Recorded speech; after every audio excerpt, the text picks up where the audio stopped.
नमस्कार, आप देख रहे हैं कमोडिटी 360 और मैं हूं मनीषा गुप्ता। आज बात करेंगे एथेनॉल पर। राइस इंडस्ट्री को जो राहत मिली है, साथ ही साथ हमारे फोकस पे होगा कच्चा तेल, जहां पर अब तेजी देखने को मिली है। और जहां तक नेचुरल गैस के प्राइसेस हैं, वहां पर तो 3% की बढ़त के साथ कारोबार है। साथ ही बात करेंगे सोने की, जहां पर कुछ मुनाफा वसूली अपने हाई से अब बनती हुई नजर आई है। एशियन मार्केट्स में तेजी के साथ कारोबार था, लेकिन यूरोप में कुछ मुनाफा वसूली है। अब बाजार यूएस मार्केट्स खुलने का इंतजार कर रहे हैं और वहां से किस तरह का रिएक्शन आ सकता है। इन सब पर बात करने के लिए हमारे साथ हैं एग्री कमोडिटी एक्सपर्ट राजेश पहाड़िया, पेज 360 के को-फाउंडर अमित गोयल, साथ ही आईसीआईसीआई सिक्योरिटीज के एनर्जी एनालिस्ट प्रबल सेन, और हमारे साथ होंगे प्रो इंटेलिजेंट सर्विसेज के दिनेश सोमानी एंड मोतीलाल ओसवाल के नवनीत दमानी भी। तो क्लियरली फुल पैक्ड शो है। शुरुआत यहाँ पर चावल के साथ कर लेते हैं, क्योंकि जिस तरह से सरकार की तरफ से यहाँ पर डिटेल्स देखने को मिली हैं राजेश जी, जहाँ पर हमने देखा है कि एथेनॉल के लिए राइस को यहाँ पर कुछ बढ़ावा मिलता हुआ नजर आया है। और वो पहली बार नहीं है, लगातार शुगर वालों को ये लगता ही रहता है कि मेज़ और राइस को यहाँ पर ज़्यादा सपोर्ट है और शुगर को नहीं है। जो ये लेटेस्ट नोटिफिकेशन या लेटेस्ट पुश सरकार की तरफ से आया है, आप इसे कैसे रीड कर रहे हैं? नमस्कार मनीषा जी। 24 मिलियन टन का अपना 2.4 मिलियन टन का जो पहला एलोकेशन था, उसमें 31 मार्च की जो लिफ्टिंग हुई है केवल 7.5% की हुई है, बिकॉज अराइवल्स की वजह से काफी लॉजिस्टिकल इश्यूज थे। तो एडिशनल 28 जो है वो अगेन एक बूस्ट देगा लोकल डोमेस्टिक मार्केट के अंदर में।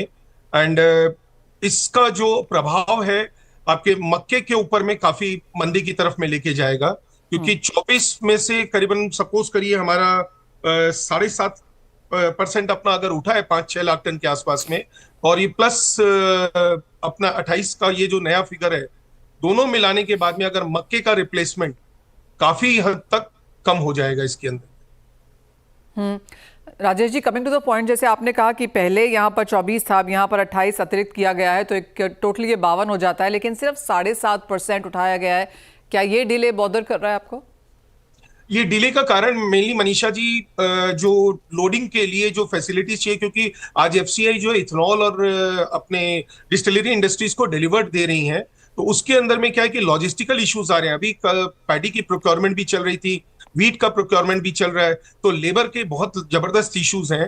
तो लेबर की अवेलेबिलिटी नहीं होने की वजह से कई जगह पे कार्गो पहुंच नहीं रहा है। और ओएमसी भी जिन्होंने एलोकेशन दिया हुआ है, उस एलोकेशन के मुकाबले भी डिलीवरीज लिफ्टिंग बहुत कम हुई है। तो इस संदर्भ में क्या रेगुलेटर से, मिनिस्टर से बात हुई है? क्या फीडबैक है वहां से? आई थिंक रिप्लेसमेंट करना पड़ेगा। जो ओरिजिन से जो देना चाह रहे हैं, जैसे पंजाब, हरियाणा या फिर तेलंगाना एंड छत्तीसगढ़ से, उसकी जगह पे जहां डेस्टिनेशन पे पुराना माल पड़ा हुआ है जो कि not fit for human consumption या more than 3 years old cargo है, वहां से डिलीवरी स्टार्ट करें तो शायद बेहतर तरीके से लिफ्टिंग हो पाएगी। राजेश जी, साथ ही साथ यहाँ पर प्राइसेस, सब्सिडीज और वो सारा मैथ्स अगर जोड़ें तो वो कैसे बैठता है?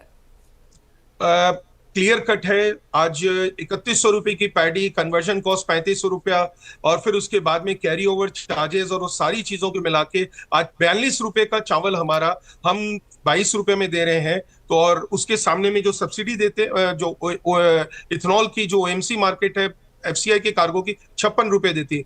तो उसके हिसाब से अगर आप बैक कैलकुलेशन करें तो अब नहीं करते हुए 20 रुपए का तो नेट सब्सिडी आज की तारीख में है। तो ये कितना फायदेमंद है and overall as a rice industry कैसे देखते हैं आप इसे? एक बहुत एम्पल क्वांटिटी की सप्लाई आएगी, और जो फ्रेश मिलिंग का जो कार्गो है वो थोड़ा सा दबेगा, और इथेनॉल के जो रिप्लेसमेंट है, ब्रोकन की जो रिप्लेसमेंट है, वो बहुत अच्छी हो जाएगी। मेरे को तो एबंडेंट सप्लाई नजर आ रही है, और अगर इसी तरह से अगर फेज 2, फेज 3 के अंदर में फिर फर्दर एलोकेट करते हैं तो सर्टेनली ये फ्लो कंटिन्यूसली बना रहेगा। और अब अगले सोइंग स्टार्ट होने वाली है जून जुलाई के अंदर में, एंड फिर उसके बाद में हम नए क्रॉप के साथ में वापस खड़े रहेंगे। तो ये साइकिल कंटिन्यूसली रहेगा। सबसे बड़ा प्लस पॉइंट हुआ इस बार एफसीआई को, गेहूं का जो उनका डेफिसिट रहता था वो डेफिसिट बराबर हो गया है। तो चावल ऑलरेडी सरप्लस में थे, अब गेहूं इनके पास में पूरा उनकी रिक्वायरमेंट पूरी हो जाएगी।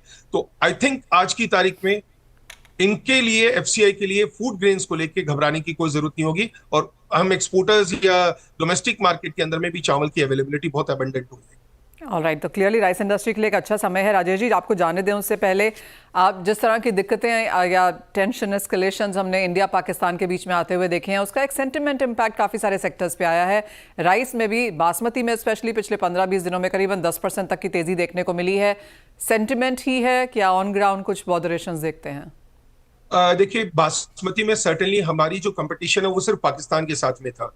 अगर पाकिस्तान से अगर शिपमेंट्स वगैरह डिले होते तो बासमती मेजर दो कंट्रीज से ही एक्सपोर्ट होता है, अपना इंडिया से या फिर पाकिस्तान से।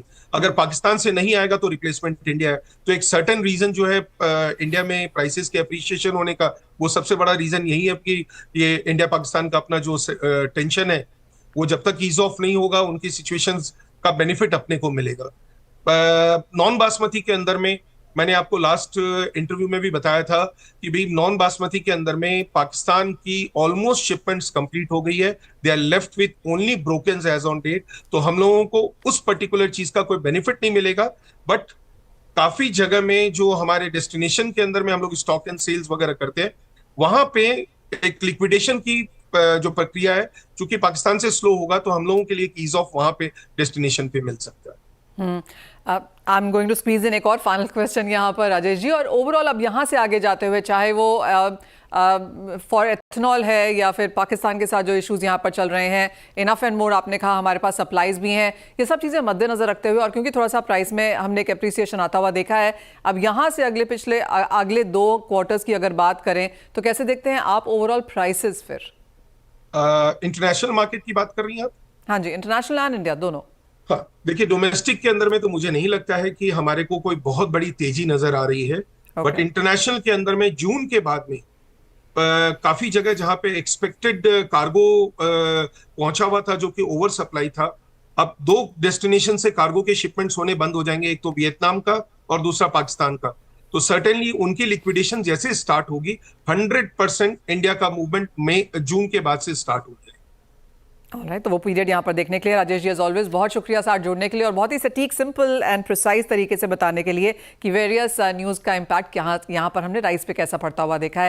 वेल, चावल से आगे बढ़ेंगे और गोल्ड की तरफ यहाँ पर जाएंगे, क्योंकि यहाँ पर बहुत वॉलेटाइल मूव्स हैं। हमारे साथ पेस 360 के को फाउंडर अमित गोयल हैं। अमित, नमस्कार। और सबसे पहले तो रुपी पे एक सेंस, बिकॉज 1% की गिरावट आज मे बी एक्सपेक्टेड थी, बिकॉज इक्विटी मार्केट्स में गिरावट है, और जिस तरह से बॉर्डर टेंशन हैं उसका भी इम्पैक्ट यहाँ पर आता हुआ नजर आया।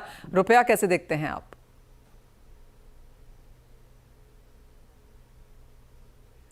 अमित, आप म्यूट पर हैं।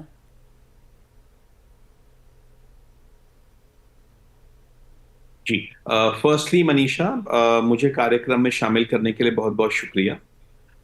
मनीषा, मेरा ऐसा मानना है कि डॉलर आईएनआर का जो भाव अभी हमने पीछे में देखा था वो शायद बॉटम लग गया है, एंड मुझे नहीं लगता कि 84.20 टू 84.40 का एक बहुत स्ट्रॉन्ग सपोर्ट जो है वो डॉलर आईएनआर का है, एंड आई फील कि वो लेवल तो अब बन चुका है।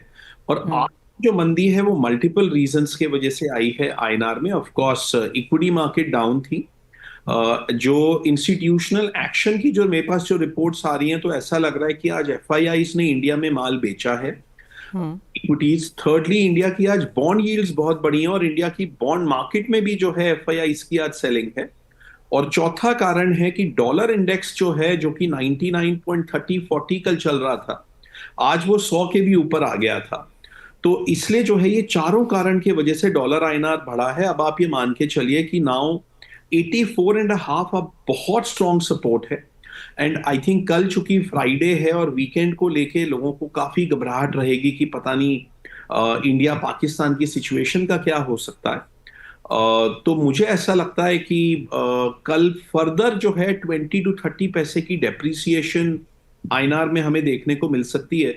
मगर मैं यहाँ पे ये नहीं कह रहा हूं कि डॉलर आईएनआर कोई 87 हो जाएगा। मुझे लगता है कि 84.5 टू 84.75 अब एक बहुत सॉलिड बॉटम है डॉलर का। और अब आप मान के चलिए कि 86.50 जो है वो top end of the range है। मुझे नहीं लगता कि जो हमने मार्च अप्रैल में जो हमने हाईएस्ट लेवल देखे थे 87.5 के, वो लेवल्स अभी जाने वाले हैं। सो आई थिंक समवेयर ये 2 रुपए की जो है 84.5 से लेके 86.5 की आप रेंज मान के चल सकते हैं। अमित, गोल्ड कैसे देखते हैं आप? क्योंकि आज शुरुआत एशिया में अच्छी खासी हुई, उसके बाद कुछ मुनाफा वसूली है in the negative right now, but अभी भी 3300 के ऊपर होल्ड कर रहा है। यहाँ से गोल्ड की क्या रेंज बनेगी, क्या फैक्टर्स यहाँ पर गोल्ड फॉलो करेगा? देखिए, बहुत सारे मल्टीपल फैक्टर्स हैं जो कि गोल्ड को इन्फ्लुएंस कर रहे हैं। तो एक फैक्टर तो डेफिनेटली है कि गोल्ड अपने आप में जो है वो, बिकॉज अप्रैल में हमने इतने सेफ हेवन फ्लोज हमने देखे थे, तो वो सेफ हेवन फ्लोज जो हैं अब थोड़े कम हो गए हैं, क्योंकि इक्विटी मार्केट्स भी रिकवर कर रही हैं। डॉलर इंडेक्स भी जो है अपने बॉटम से रिकवर कर गया है, यूएस के बॉन्ड्स भी रिकवर कर गए हैं। तो वो तो जो एक एक्सट्रीम पैनिक रिएक्शंस थे जो हमने अप्रैल में देखे, मुझे लगता है कि वो अभी जो है वो सिनारियो अब वो चेंज हो चुका है। तो $3500 का जो रेट था वो पहला गोल्ड का टॉप लगा, और अभी 2 दिन पहले गोल्ड का 3430 के करीब एक लोअर टॉप इन प्लेस है। तो मुझे लगता है कि 3430 अब एक बहुत क्रिटिकल लेवल है, और मुझे नहीं लगता कि गोल्ड आसानी से उस लेवल को तोड़ेगा। तो जो पाथ ऑफ लीस्ट रेजिस्टेंस है गोल्ड में वो डाउनवर्ड है, बिकॉज सेफ हेवन फ्लोज कम हो रहे हैं। चाइना के सेंट्रल बैंक का कल डेटा आया था, और उन्होंने पिछले महीने में केवल 2 टन चाइनीज सेंट्रल बैंक ने खरीदा है। तो वो जो एक लोगों को लग रहा था कि शायद पता नहीं चाइना कितना ही जो है वो गोल्ड एकदम से खरीद लेगा, ऐसा नहीं हो रहा है। चाइना में जो रिटेल इंडिविजुअल्स की जो बाइंग जो अप्रैल में बहुत ज्यादा हुई थी, वो भी अब धीरे धीरे कम हो रही है। इंडिया में ज्वेलरी डिमांड जो है वो कम हो रही है, हालांकि इंडिया में अभी भी ईटीएफ डिमांड रोबस्ट है, मगर ज्वेलरी डिमांड कम हो रही है। तो ये सारे तमाम फैक्टर्स को देखते हुए मुझे लगता है कि the path of least resistance जो है वो गोल्ड में वो डाउन है, मगर एकदम से कोई बहुत ज्यादा फॉल आ जाएगा ऐसा मुझे नहीं लग रहा है। तो आप ये मान के चलिए कि 3200 जो कि पिछले हफ्ते का बॉटम था, वो लेवल अभी टूटने के मुझे चांसेस नहीं दिख रहे हैं। सो समवेयर बिटवीन 3230 टू 3380, इस रेंज में ये फिलहाल साइडवेज हो सकता है, बट विद अ डाउनवर्ड बायस। और आने वाले टाइम में नीचे के लेवल्स टूटने के चांस बहुत ज्यादा रहेंगे, और ऊपर के लेवल्स टूटने के चांसेस धीरे धीरे करके कम होते जा रहे हैं। आई रिमेंबर आपने हमसे बात की थी अमित, और आपने कहा था कि लॉन्गर टर्म आपको लगता है कुछ मुनाफा वसूली आ सकती है। एक कॉन्ट्रडिक्टिंग व्यू था आपका गोल्ड को लेकर for this year. Of course 26-27 में आपने कहा था कि $4000 भी यहाँ पर जा सकते हैं। Would you reiterate that? Absolutely Manisha, तो मेरा अभी भी मानना है कि जो भी गोल्ड में करेक्शन बननी है वो अगले 6 से लेके 8 महीने या मैक्सिमम 10 महीनों में वो रेंज, वो नीचे के जो लेवल्स हैं वो आ जाएंगे, और वो नीचे के लेवल्स हैं वो बहुत ज्यादा सस्टेन नहीं करेंगे। तो level can be 2500, it can be 2600, it can be 2700। वहां पे मुझे लगता है कि उस जोन में एक बार वो जरूर आएगा, मगर फाइनली जो लॉन्गर टर्म पिक्चर है वो बहुत ज्यादा पॉजिटिव है, because it's a troubled world. Fiat currencies जो हैं वो सेंट्रल बैंक्स ने बहुत ज्यादा प्रिविलेजेस अब्यूज किए हैं। डी डॉलराइजेशन एकदम से तो नहीं होने वाला है, but over a period of time de dollarization भी होना है। यूएस में एक स्लो डाउन भी दिख रहा है। तो तमाम फैक्टर्स को देखते हुए I think gold is still going to be one of the best asset classes over the next 3 to 4 years, Manisha. मगर having said that, चूंकि बहुत कम समय में $1800 से $3500 हुआ था, तो मुझे लगता है कि उसका जो है टाइम और लेवल करेक्शन अभी पूरी नहीं हुई है। वो आने वाले 6 से लेके 8 महीने या मैक्सिमम 10 महीने में वो पूरी हो जाएगी। अमित, एज ऑलवेज बहुत शुक्रिया साथ जुड़ने के लिए। तो जैसे कहा गया 18 से 3500 की जो रनअप हमने यहाँ पर देखी है, उसकी एक करेक्शन मार्केट्स में आना बाकी है, जो 6 से 8 महीने में हो जाएगी, और वो आपके लिए बाइंग अपॉर्चुनिटीज़ के तौर पर यहाँ पर काम करेंगी। वेल, ये तो बात हुई सोने की, लेकिन हमारे साथ अब ICICI सिक्योरिटीज़ के एनर्जी एनालिस्ट प्रबल सेन है। प्रबल, नमस्कार। एंड क्लियरली जैसे अमित भी कह रहे थे, it's a troubled world, global reset शायद हम यहाँ पर बनता हुआ देखेंगे आने वाले 5, 7, 8 ईयर्स में।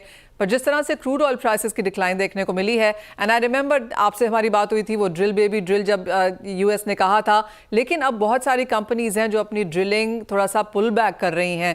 कैसे देखते हैं आप ये चेंज?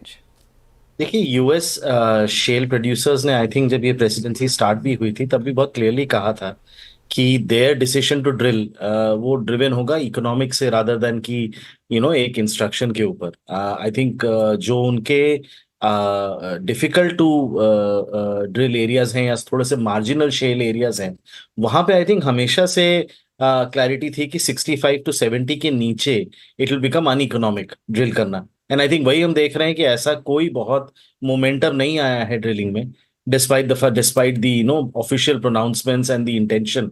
And of course एक चीज जो हुई है, रेगुलेटरी रेस्ट्रिक्शन शायद वहां कम हो गए हैं from what we understand. So if at all prices were to recover, production बढ़ाना शायद इजी हो यूएस के लिए. But then it again gets into that vicious circle जहां पे आप थोड़ा सा भी प्राइस मोमेंटम में अगर देखते हो और प्रोडक्शन अगर बढ़ता है तो वंस अगेन सप्लाई की वजह से प्राइसेस कम हो सकते हैं.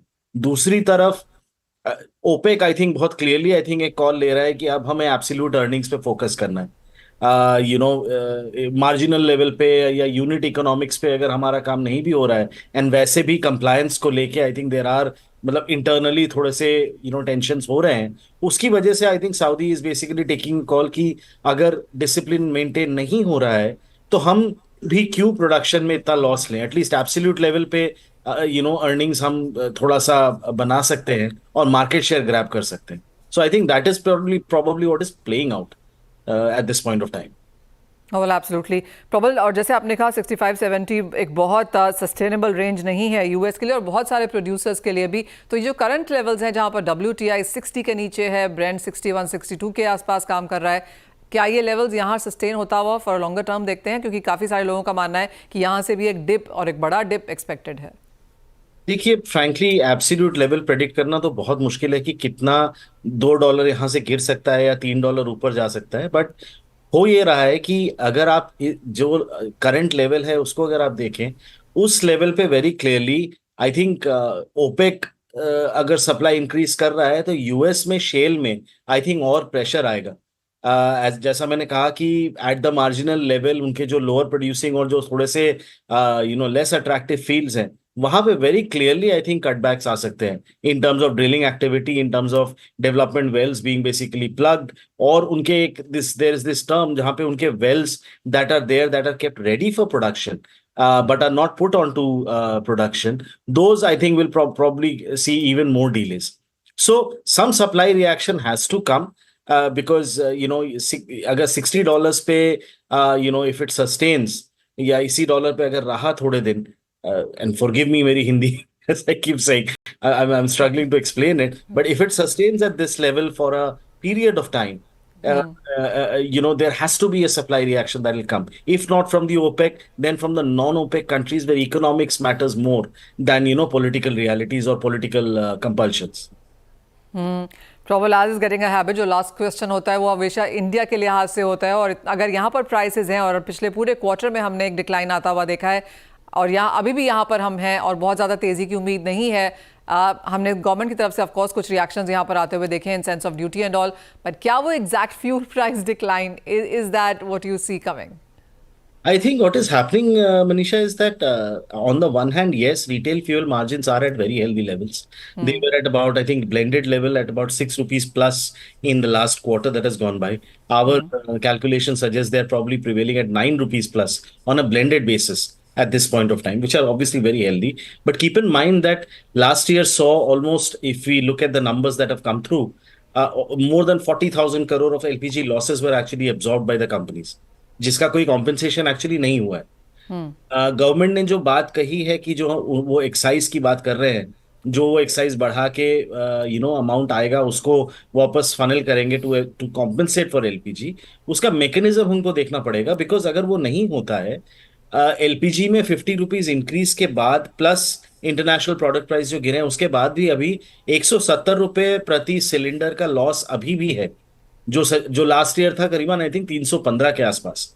तो अगर आप देखें तो इस साल भी 20-22 हजार करोड़ का तो लॉस आपको एब्जॉर्ब करना पड़ेगा अगर सरकार ने उसको ये एक्साइज के कट, जो एक्साइज से जो पैसा आ रहा है या किसी और तरीके से उसको कॉम्पेंसेट नहीं किया, तो उसकी वजह से I think fuel price cut जो होना भी है उसका आपका एक तो प्रोबेबिलिटी कि कितना कट होना है वो थोड़ा कम हो जाता है.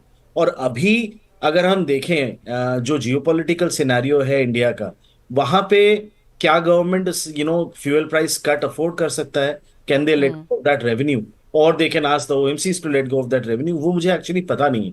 I think that is what creates a lot of uncertainty. मुझे लगता है कि अभी स्टेटस को शायद मेंटेन हो थोड़े महीने तक. अगर ये जो मिनी कॉन्फ्लिक्ट है, what we have no idea, mini है कि वो जहां एस्केलेट करेगा, आई थिंक पिक्चर क्लियर होगी. शायद ये सब डिसीजंस गवर्नमेंट उसके बाद ही लेंगे. ऐसा मुझे लगता है। This is again my opinion. No, no, that makes sense. प्रबल, बहुत शुक्रिया साथ जोड़ने के लिए और making sense of what's happening crude oil prices में, गैस में और ऑफ कोर्स इंडियन इम्पैक्ट में। पर इसी के साथ एक ब्रेक के लिए रुकेंगे, लौटेंगे तो हमारे एक्सपर्ट्स होंगे हमारे साथ, उनसे लेंगे ट्रेडिंग स्ट्रैटेजीज।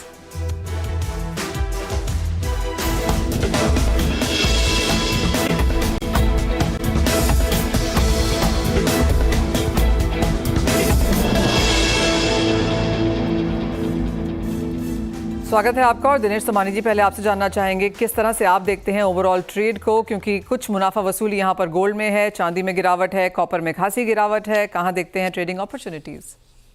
नमस्कार मनीषा जी। गोल्ड की स्पेशली अगर मैं बात करूं तो $100 तो इंटरनेशनल मार्केट की मूवमेंट है। सुबह 3415 हमने देखा था, वो जो दोपहर के हद तक के हमने 3320 का लेवल देख लिया। और इन टर्म्स ऑफ रुपीज हम बात करते हैं, जो 97,300 था वो 95,300 देख चुके हैं। मतलब 2000 रुपए की तेजी मंदी होगी। 1.25% जो है यूएसडी INR मतलब रुपी डेप्रिशिएट हुआ, जिसके करंट चलते कम से कम 1000 से 1200 रुपए गोल्ड में मूवमेंट हुई है। तो ओवरऑल सिनेरियो काफी कॉम्प्लेक्स है, कमरसम है, और ट्रेडिंग अपॉर्चुनिटीज जहां पर भी मिलती है वो जल्दी से प्रॉफिट बुक करें, इंट्राडे अपना ट्रेड रखिए, यही मैं कहना चाहूंगा। सेकेंडली, गोल्ड की बात कहूं तो इसमें रिकवरी जो है काफी ज्यादा फास्ट है, और जो फॉल है वो धीमा धीमा आता है। तो ओवरऑल जो स्ट्रक्चर जो मुझे नजर आता है वो काफी बुलिश लगता है। अराउंड मेरे हिसाब से 96,500 96,550 दोबारा एक बार बाइंग बन सकती है। और जो प्रीवियस डे हाई है कल का 97,565 का, मुझे वो आज या कल में क्रॉस होता हुआ नजर आता है। तो यहां से 1000 रुपए की तेजी आज या कल तक देखने मिल सकती है, और 96,150 का इसमें स्टॉप लॉस मेंटेन किया जा सकता है। नवनीत, आप कहेंगे कि जिस तरह से इंडिया पाकिस्तान टेंशन एस्केलेशन है, जहां पर इक्विटीज, बॉन्ड डील्स, रुपी रिएक्ट कर रहा है, कमोडिटीज अभी भी ग्लोबल मार्केट्स के तौर पर है and easy to trade?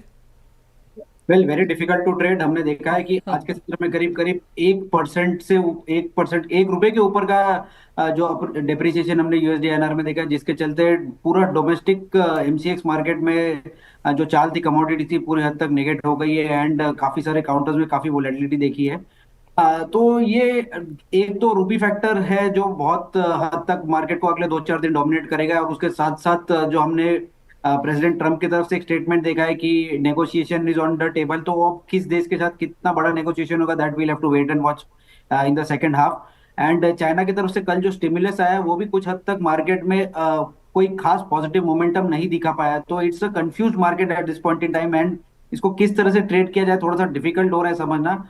I think base metal complex में एक अच्छा वोलेटिलिटी आपको 2-4 दिनों में देखने मिल सकता है। We have already seen huge volatility in precious metal. तो 2-4 दिन के हिसाब से बेस मेटल अपने रडार में रखना चाहिए, और बाय और डिप्स की रणनीति वहां पे बनानी जा सकती है।